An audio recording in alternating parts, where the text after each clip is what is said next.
Tá vindo uma super safra de café aí. As estimativas são de uma produção de mais de 70 milhões de sacas. Só que o preço da bolsa está resistindo em cair. Eu acabei de chegar aqui no aeroporto de Porto Seguro e eu tô indo agora para o interior da Bahia e depois do Espírito Santo para falar com quem produz. Eu vou visitar alguns cafeicultores e ver como é que está indo a safra de verdade, para tentar responder uma pergunta.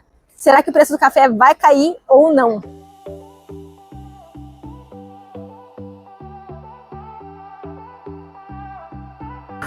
Paramos para tomar um cafezinho aqui no aeroporto e eles usam o café da região mesmo, de Vitória da Conquista, olha lá. Já começando a viagem com o café do bom.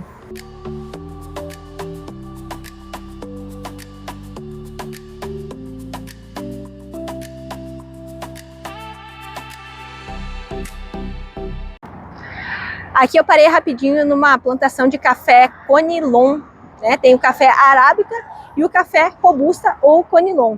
E essa plantação aqui você vê como é que estão os grãos de café quase prontos para ser colhidos. Ainda estão bem verdinhos. No próximo mês, entre abril e maio, começa a plantação desse café aqui na Bahia.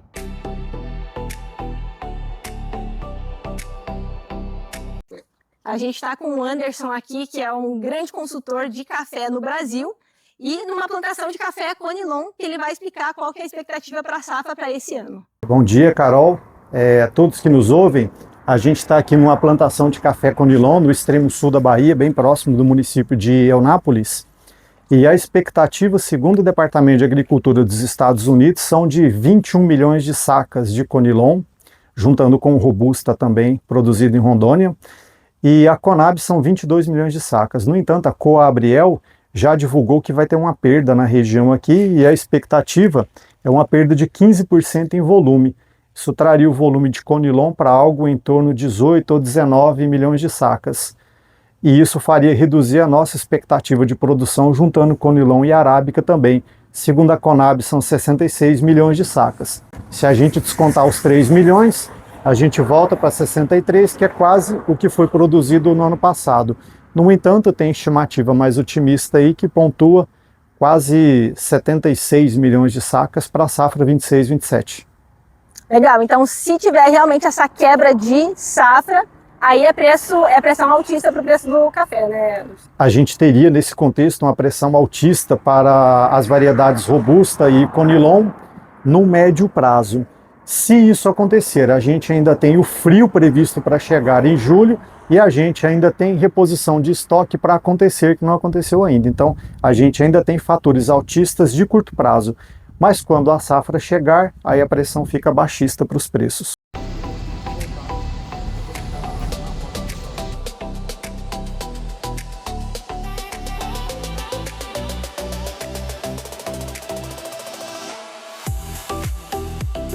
Eu estou agora aqui em Teixeira de Freitas e para finalizar a viagem, agora eu vou participar de um evento com cafeicultores aqui da região, né? Só que já deu para falar com bastante gente e pegar o feeling mais ou menos do que o pessoal está pensando. É isso que eu queria passar aqui nessa finalização. Em termos assim de safra, a safra está indo super bem. As plantas estão desenvolvendo bem, quase pronto para colheita, que nem vocês viram ali um pouquinho atrás. Os grãos ainda estão verdinhos, então falta ainda um pouquinho do desenvolvimento, mas logo começa a colheita. E tem gente falando de risco de geada, né? Se vier clima ruim esse ano, vai afetar a safra do próximo ano. Só que tem algumas cooperativas grandes aí de café falando em safras menores do que as 70 milhões que muita gente está prevendo, né? Na verdade, mais que 70 milhões. Mas estão vendo que na safra anterior, como teve uma temperaturas mais baixas do que esperado, eles acham que vai afetar essa safra sim. E a perda esperada é de mais ou menos 15% aí da safra. Se tiver essa perda de safra, é pressão altista, que nem a gente falou com o Anderson, para o café. Só que, se isso não acontecer, se a gente tiver realmente a safra mais de 70 milhões de sacas aí, é pressão baixista, tá? Muita oferta no mercado, entrando aqui em abril e maio, indo até lá julho, agosto. Além disso, ano passado, quando teve o tarifaço do Trump, Estados Unidos, Alemanha, Estados Unidos principalmente, né, reduziu as compras de café no Brasil, mas quando foi encerrado o tarifaço, as compras não voltaram. Não voltaram para os Estados Unidos, não voltaram para a Alemanha, para outros países. Um dos países que voltou apenas foi o Japão, só que foi um aumento marginal que não afeta tanto. O impacto maior foi da redução das compras, ou seja, a demanda não voltou para o café brasileiro. O que acontece por consequência disso? Os estoques aumentam, os estoques esperados, né? Então a gente está tendo um aumento de estoques. Se essa safra realmente vier muito boa e não tiver essa quebra, os estoques aumentam mais ainda. E para o ano que vem, mais ainda. Então, a expectativa é realmente de pressão nos preços. O que vai ditar ou não é se vai ter essa quebra. Então, a gente vai ter que esperar aí os próximos meses para ver como é que vai ser essa colheita dessa safra. Pessoal, então agora de volta ao escritório, a gente já tem um cenário bem traçado. Foi uma viagem super produtiva ali, falando com o Anderson, falando com o pessoal das revendas, com os produtores. E é um cenário que nos dá ali possibilidades de alta ou queda, mas não dá o timing de entrada para a gente. Então aqui, por isso que a gente vai olhar para o gráfico. Eu estou aqui com o ICFU aberto na tela, ou seja, o contrato de café com vencimento em setembro. Por que setembro? Porque é o contrato mais líquido que tem nesse momento. E como é que está esse gráfico aqui? Ele ficou numa região aqui que a gente fala, uma região de congestão por muito tempo ali. Desde mais ou menos setembro do ano passado, ele ficou zigue-zagueando entre os 380, 430, mais ou menos, até que muito recentemente aqui, em fevereiro, ele rompeu para baixo, né? Então ele fez esse rompimento vendedor, que já criou uma grande expectativa aqui entre as pessoas que operam na bolsa, mas esse movimento foi travado muito rápido, né? Então ele entrou numa nova congestão aqui, agora entre os 330 e os 335, fica zigue-zagueando, subindo e descendo, não toma um direcional, tá? E como é que a gente opera nessa situação? Então, como a gente viu o cenário ali dos cafeicultores, pode ter um cenário de alta ou pode ter um cenário de queda. A gente vai ter que esperar mais uns dias aí para começar a colheita que vai normalmente entre abril e agosto, né? Ver como é que vai o desenvolvimento dessa colheita, ver como é que vai o clima também, se a gente vai ter geada ou não vai ter geada. Se a oferta vai ser de acordo com o esperado ou não. Graficamente, a gente pode traçar alguns pontos aqui importantes. Então, o primeiro ponto é esse aqui. É o fundinho mais próximo que a gente tem, rompendo esse fundinho com convicção, né? O fechamento ele tem que ser abaixo dos 330, ele não pode só violar e fechar acima, ele tem que fechar para baixo, né?